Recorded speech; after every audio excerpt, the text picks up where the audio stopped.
আজ আপনারা শুনবেন তুলা রাশির বিশাখা নক্ষত্রের কর্মজীবন। বিশাখা নক্ষত্র ও তুলা রাশির সমন্বয়ে গঠিত হয়েছে দশম ভাব, অর্থাৎ দশাভিত্তিক কর্মজীবন।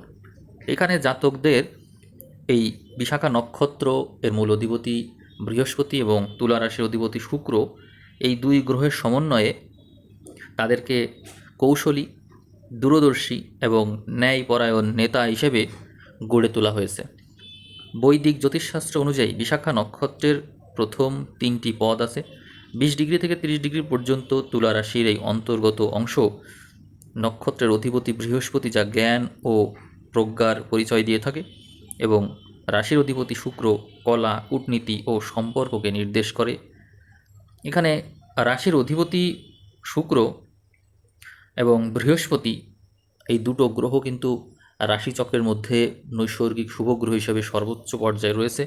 দেবরাজ ইন্দ্র এবং অগ্নিদেবের যৌথ প্রভাবে এই জাতকদের কর্মজীবনে চরম উচ্চাকাঙ্ক্ষা এবং লক্ষ্য অর্জনের একরোখা মনোভাব দেখা যায়। আমরা এখন বিশাখা নক্ষত্রের দশাভিত্তিক কর্মজীবন সম্পর্কে জানব। এখানে আপনাদের জীবনে আপনারা আপনাদের জন্মছক অনুযায়ী নানা রকমের প্রভাবের সমন্বয়ে কর্মজীবনে বিচিত্র অভিজ্ঞতা বা কর্মক্ষেত্র ভিন্ন হতে পারে, তবুও সামগ্রিক দৃষ্টিকোণ থেকে আমি বিশ্লেষণের চেষ্টা করছি।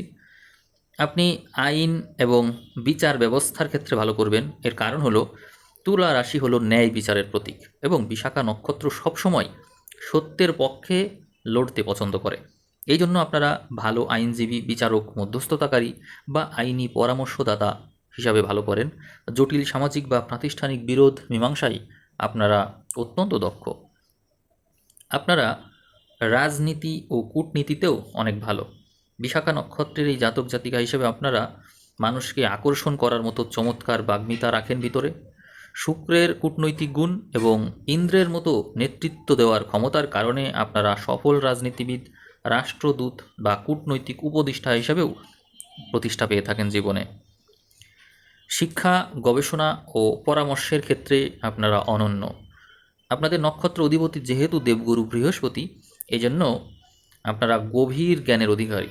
আপনারা সফল অধ্যাপক, গবেষক, বিজ্ঞানী, লাইফ কোচ বা আধ্যাত্মিক গুরু হিসেবে নিজেদের কর্মজীবন গড়ে তুলতে পারেন।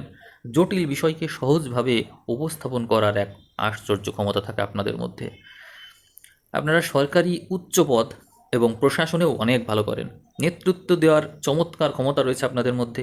কর্পোরেট বা সরকারি ক্ষেত্রে উচ্চ প্রশাসনিক পদে, যেমন আমলা বা এক্সিকিউটিভ ডিরেক্টর, এই সমস্ত ক্ষেত্রে আপনারা স্বভাবতই সফল হয়ে থাকেন। আপনারা সাধারণত অন্যের অধীনে কাজ করার চেয়ে নীতি নির্ধারণী বা পরিচালনা পর্যায়ে কাজ করতেই বেশি পছন্দ করেন। স্বাধীন ব্যবসা বা অংশীদারিত্বের ক্ষেত্রেও আপনারা অনেক ভালো করেন। আপনারা তুলারাশি জাতক হিসেবে ব্যবসায়িক অংশীদারিত্ব, পার্টনারশিপ খুব ভালো বোঝেন। এই বিশাখা নক্ষত্রের কৌশলগত চিন্তা ভাবনার কারণে স্টার্ট আপ, আমদানি রপ্তানি বা কনসালটেন্সি ব্যবসায় দ্রুত উন্নতি করতে দেখা যায় আপনাদেরকে। তবে ব্যবসায়িক পরিবর্তন করার জন্য একটা প্রবণতা আপনাদের মধ্যে থাকে, যে আপনারা এক এক পেশা ছেড়ে অন্য পেশায় সবসময় চেঞ্জ করার একটা মেন্টালিটি রাখেন। সবসময় পরিবর্তনের যে মানসিকতা, উচ্চাকাঙ্ক্ষা, এটিই মূলত আপনাদেরকে এই বিষয়ে এনকারেজ করে থাকে। আপনারা মিডিয়া, জনসংযোগ, এই সমস্ত বিষয়েও ভালো করেন। যেহেতু শুক্রের প্রভাব আপনাদের উপর থাকে, এই জন্য বিনোদন, গণমাধ্যম জগতের প্রতি আপনাদের একটা আকর্ষণ থাকে। মানুষ আপনাদের প্রতি স্বভাবতই আপনাদের কথা এবং সৌন্দর্যের প্রতি আকর্ষিত হয়ে থাকে। চমৎকার বাচনভঙ্গির কারণে আপনারা সফল ম্যানেজার, টেলিভিশন বা রেডিও উপস্থাপক এবং মোটিভেশনাল স্পিকার হিসেবে অত্যন্ত সফল হয়ে থাকেন। আপনারা ফ্যাশন ও সৃজনশীল শিল্পতেও ভালো করে থাকেন।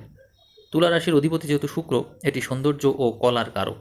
আর এই কারণে বিশাখা নক্ষত্রের জাতকরা তাদের যে সূক্ষ্ম দৃষ্টিভঙ্গি, সেখান থেকে fashion designing, modelling, interior decor, architecture বা থিয়েটারের মতো সৃজনশীল পেশাতেও অনন্য স্বাক্ষর রাখতে সক্ষম হয়ে থাকেন। আপনারা ব্যাংকিং এবং অর্থ সংস্থান সংক্রান্ত বিষয়েও ভালো করে থাকেন। বৃহস্পতি শুভ প্রভাবে অর্থনৈতিক হিসাব নিকাশ এবং বিনিয়োগের ক্ষেত্রে আপনার অত্যন্ত দূরদর্শী। ফাইন্যান্সিয়াল অ্যানালিস্ট, ব্যাংকিং সেক্টরের উচ্চপদস্থ কর্মকর্তা বা ফান্ড ম্যানেজার হিসেবে আপনারা কর্মজীবনে অনেক ভালো করে থাকেন। প্রতিরক্ষা, নিরাপত্তা, এই সমস্ত ক্ষেত্রেও আপনাদেরকে ভালো করতে দেখা যায়। এখানে আপনাদের মধ্যে একটা যুদ্ধের মনোভাব থাকে, যদিও বাইরে থেকে এটি কখনোই বোঝা যায় না, কিন্তু আপনাদের মধ্যে রয়েছে একটা যোদ্ধা। এবং সেই কারণে সামরিক বাহিনী, পুলিশ বা শুল্ক বিভাগে বড় কর্মকর্তা হিসেবে সাহসিকতার সাথে দায়িত্ব পালন করতে দেখা যায় আপনাদেরকে। সমাজ কল্যাণ, এনজিও এ সমস্ত ক্ষেত্রেও আপনারা ভালো করে থাকেন। এই বিশাখা নক্ষত্রের জাতক জাতিকারা স্বভাবগতভাবেই মানবতাবাদী হয়ে থাকে। আপনারা বিভিন্ন সামাজিক কল্যাণমূলক প্রতিষ্ঠান, মানবাধিকার সংস্থা বা অলাভজনক সংগঠনের শীর্ষ পর্যায় থেকে সমাজের বড় ধরনের সংস্কারমূলক কাজে নেতৃত্ব দেন। এনজিওর মাধ্যমে আপনারা সমাজে অনেক উন্নয়ন কার্যক্রম চালিয়ে থাকেন। আপনাদের মধ্যে এই জনকল্যাণমূলক কাজে অংশ নেওয়ার মাধ্যমে সন্তুষ্টি লাভের প্রবণতা দেখা যায়। আপনাদের মধ্যে একটা বিষয় বলা দরকার, সেটি হলো যে কর্মক্ষেত্র যেটি আপনারা শুনছেন এতক্ষণ, এই কর্মক্ষেত্রে কিন্তু সর্বোচ্চ পর্যায়গুলোই আপনাদের জন্য বরাদ্দ থাকে। কারণ কি? কারণ হচ্ছে এই তুলা রাশি, এর যে তুলাদণ্ড, এটি প্লাস মাইনাস পজিটিভ নেগেটিভ উভয় দিক দেখে থাকে। এবং আপনাদের এক বিশেষ বৈশিষ্ট্য হচ্ছে আপনারা মানবতাবাদী, মানুষের জন্য আপনারা সবসময় চিন্তা করেন। আর এই কারণে পজিটিভ নেগেটিভ দেখতে পারা, দূরদর্শিতার কারণে আপনারা লাইফের উচ্চাকাঙ্ক্ষা অবশ্যই রাখেন, কিন্তু সেই উচ্চাকাঙ্ক্ষাটা মানুষের কল্যাণের জন্য। এতে নিজের নিজের জীবনকে ডেভেলপ করা, তারপরে হচ্ছে দুর্নীতি করা, এই প্রবণতা আপনাদের মধ্যে খুবই কম। আপনারা মানুষের কথাই আঘাত পেলে সেই কাজ ছেড়ে দিয়ে চলে আসতে পারেন এই জন্যই যে আপনারা কাজটা আসলে তাদের জন্যই করছিলেন। আর এই জন্য আপনারা উচ্চ পর্যায়ে পেয়ে থাকেন। আপনাদের নক্ষত্র অধিপতি বৃহস্পতি, রাশির অধিপতি শুক্র, যা সর্বোচ্চ শুভত্ব, এর চেয়ে বড় শুভত্ব, নৈসর্গিক শুভত্ব তো আর নেই। এই জন্য আপনারা উচ্চ পদই সবসময় পেয়ে থাকেন। তবে মনে রাখবেন, আপনাদের মধ্যে এই যে সূর্যের যে নিচস্থ স্বভাব, সেই কারণে আপনারা সবসময়ই জীবনের যে কোনো সাফল্য লাভের ক্ষেত্রে প্রথমেই হতাশার সম্মুখীন হবেন। অর্থাৎ আপনার মনে হবে যে আপনাকে দিয়ে কিছুই হবে না। এইটা কিন্তু অবশ্যই মনে হবে, কারণ এই সূর্যের নিজস্ব স্বভাবের কারণে। আর যখন আপনি আশা ছেড়ে দিয়ে পরিশ্রম করতে থাকবেন, তখন শনির তুঙ্গি স্বভাবের কারণে পরিশ্রমের ফল অনুযায়ী আপনি রেজাল্ট অবশ্যই পাবেন। একটা কথা আছে যে মহাদেব যখন পরীক্ষা নেন, তখন মানুষের অহংকার করার মতো কিছুই থাকে না।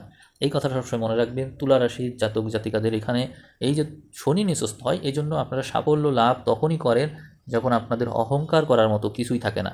একথা সত্যি যে আপনাদের গুণ অনেক। আপনারা নিজেরাও যদি গুণ বলতে বলা হয় যে আপনার কী কী গুণ আছে, আপনি নিজেই বলবেন, তবুও দেখবেন অনেকগুলো বিষয় বাদ পড়েছে যা আপনি নিজেও মানে খেয়াল করেননি। এর কারণ হলো আপনারা অনেক অনেক গুণ ধারণ করেন। তো সেই গুণ থাকার কারণে জন্মগতভাবে আপনার মধ্যে প্রচণ্ড অহংকার থাকে, যেটি আপনি নিজেও জানেন না। তো এই অহংকারকে ত্যাগ করলে উচ্চ পদ পাওয়া, মানুষের কল্যাণ করা এবং তা ধরে রাখার যে সামর্থ্য, সেটা দিন দিন বাড়তেই থাকে। আপনারা, সর্বশেষ বলবো যে এখানে আপনাদের বিষয়ে যা কিছু বলা হলো সেই বিষয়গুলো অবশ্যই ভাববেন। জীবনের অসম্ভব ধৈর্য, লক্ষ্য অর্জনে একাগ্রতা এবং শক্তিশালী নেটওয়ার্কিংয়ের ক্ষমতা আপনাদের মধ্যে আছে। অতিরিক্ত উচ্চাকাঙ্ক্ষার কারণে অনেক সময় কাজের ক্ষেত্রে একনায়কতন্ত্রও চলে আসতে পারে।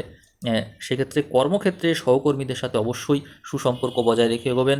আপনার সাফল্য কেউ আটকাতে পারবে না। আপনার মধ্যে যে বিনয়ী স্বভাব আছে, যে দূরদর্শিতা আছে, আপনি যে সব দিক ভেবেচিন্তে এগোন, সতর্কতা এবং সূক্ষ্ম দৃষ্টিভঙ্গি, এই কারণে আপনি সব সময়ই কুল থাকেন, ঠান্ডা থাকেন, সফল হন। ভালো থাকবেন। আজ এ পর্যন্তই। ধন্যবাদ।